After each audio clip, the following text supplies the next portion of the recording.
Honda எங்களோட 500 CC பைக்கான ரிபிள் 500 பைக்கை இந்தியாவில் அஃபிஷியலாக லான்ச் பண்ணிட்டாங்க. ஸோ இந்த பைக்கோட ப்ரைஸ் என்ன, இந்த வண்டியில் என்ன மாதிரியான ஃபீச்சர்ஸ் எல்லாம் கொடுத்துருக்காங்க அப்படின்னு சொல்லிட்டு டீட்டெயிலாக இந்த வீடியோவில் பார்த்துருவோம். ஸோ இந்த பைக் பார்த்தீங்கன்னா ஒரு மாடர்ன் ரெட்ரோ க்ரூசர் அப்படின்னு சொல்லலாம். அதுக்கேற்ற மாதிரி ஒரு மாடர்னான இன்ஜின் கொடுத்து ஒரு பக்காவான ரெட்ரோ ஸ்டைலில் வந்து இந்த வண்டி வந்து ரெடி பண்ணியிருக்காங்க. ஒரு மாடர்ன் ரெட்ரோ க்ரூசர் பைக்கை இதை வந்து கொண்டு வந்திருக்காங்க.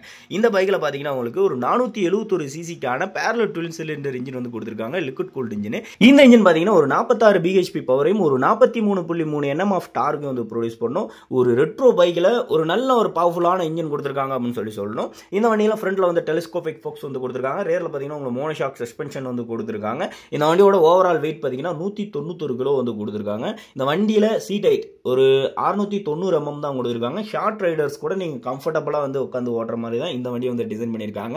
இந்த க்ரூசர் டைப் பைக்ஸ்க்கே வந்து சீட் ஹைட் வந்து கம்மியாக தான் கொடுப்பாங்க. ஸோ அந்த மாதிரி தான் இந்த வண்டி வந்து டிசைன் பண்ணியிருக்காங்க. வண்டியோட வெயிட் மட்டும் கொஞ்சம் அதிகமாக இருக்கிற மாதிரி இருக்கும். 191 கிலோங்கிறதுனால ஹேண்டில் பண்ணுறது கொஞ்சம் கஷ்டமாக இருக்கும். பட் சீட் ஹைட் கம்மிங்கிறதுனால ஹேண்டில் பண்ணுறது கொஞ்சம் ஓரளவுக்கு ஓகேவாக தான் இருக்கும். ஸோ இந்த வண்டியில் வந்துட்டு மேனுவல் 6-speed கியர் பாக்ஸ் வந்து கொடுத்துருக்காங்க. So negative LCD digital meter வந்து கொடுத்துருக்காங்க. ஸோ டிஎஃப்டி கொடுக்கல, டிஎஃப்டி மீட்டர் கொடுத்துருந்தா ரொம்ப நல்லா இருந்திருக்கும். ஸோ ஸ்பீடோமீட்டர் வந்து ரவுண்டடாக ரொம்ப வந்து குட்டியாக வந்து கொடுத்துருக்காங்க. ஸோ இந்த மோட்டர் சைக்கிளோட சீட்ஸ் அப்படின்னு சொல்லி பார்த்தீங்கன்னா ஒரு ஸ்டெப் அப் சீட்டாக தான் கொடுத்துருக்காங்க. ஒரு 690 mm நல்லா ரைடருக்கு வந்து ரொம்ப கம்ஃபர்டபுளாக ரொம்ப அப்ரைட்டாக உட்காந்து ஓட்டுற மாதிரி வந்து சீட்ஸ் வந்து கொடுத்துருக்காங்க. பில்லியன் சீட் பார்த்தீங்கன்னா உங்களுக்கு அடிஷ்னலாக இதுலேயே வந்துட்டு உங்களுக்கு வர மாதிரி தான் கொடுத்துருக்காங்க. ஸோ இந்த வீடியோவில் காட்டுற வண்டியில் வந்து பில்லியன் சீட் வராது. பட் நீங்கள் டெலிவரி எடுக்கும்போது பில்லியன் சீட் வச்சு நீங்கள் வாங்கிக்கலாம். லைட்ஸ் அப்படின்னு சொல்லி பார்த்தீங்கன்னா உங்களுக்கு ஃப்ரண்ட்டில் வந்து எல்இடி ஹெட் லேம்ப்ஸ் வந்து கொடுத்துருக்காங்க, எல்இடி டெயில் லேம்ப்ஸ் வந்து கொடுத்துருக்காங்க. இண்டிகேட்டர்ஸும் ஆல்சோ உங்களுக்கு எல்இடியிலே வர மாதிரி கொடுத்துருக்காங்க. இந்த வண்டியோட டயர்ஸ் அப்படின்னு சொல்லி பார்த்தோம்னா இது பார்த்தீங்கன்னா ரொம்ப வைடரான டயர்ஸ் வந்து கொடுத்துருக்காங்க. ஃப்ரண்ட்டில் பார்த்தீங்கன்னா 130 16 செக்ஷன் டயர் வந்து கொடுத்துருக்காங்க. ஸோ ஃப்ரண்ட்டில் வந்து 16 செக்ஷன் டயர் வந்து கொடுத்துருக்காங்க. ஒரு 17 இன்ச் வீல் வந்து கொடுத்துருந்தா நல்லா இருக்கும். அப்படியே ரியரில் பார்த்தீங்கன்னா 150 செக்ஷனுக்கான டயர் வந்து கொடுத்துருக்காங்க.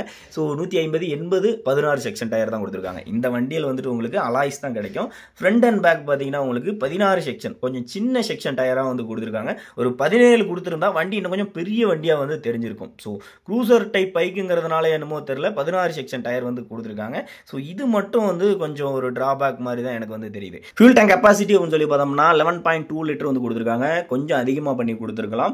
இந்த மோட்டர் சைக்கிள் சேஃப்டி அப்படின்னு சொல்லி பார்த்தோம்னா twelve channel ABS, dual disk breaks வந்து கொடுத்துருக்காங்க.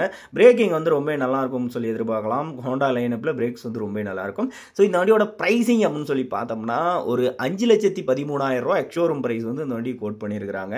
ஸோ இந்த ப்ரைஸிங் பார்த்தீங்கன்னா ஆன் ரோட் நம்ம எடுக்கலாம் 6,05,000 10,000 கிட்ட இந்த வண்டியோட ஆன் ரோட் ப்ரைஸ் வரும். அது மட்டும் இல்லை இந்த வண்டியை ஹோண்டா பிக்வின் சென்டரில் மட்டும்தான் நீங்கள் வாங்க முடியும். ஸோ இது ஒரு டிராபேக். இந்த வண்டியோட ப்ரைஸிங்கும் ரொம்ப அதிகமாக இருக்குது.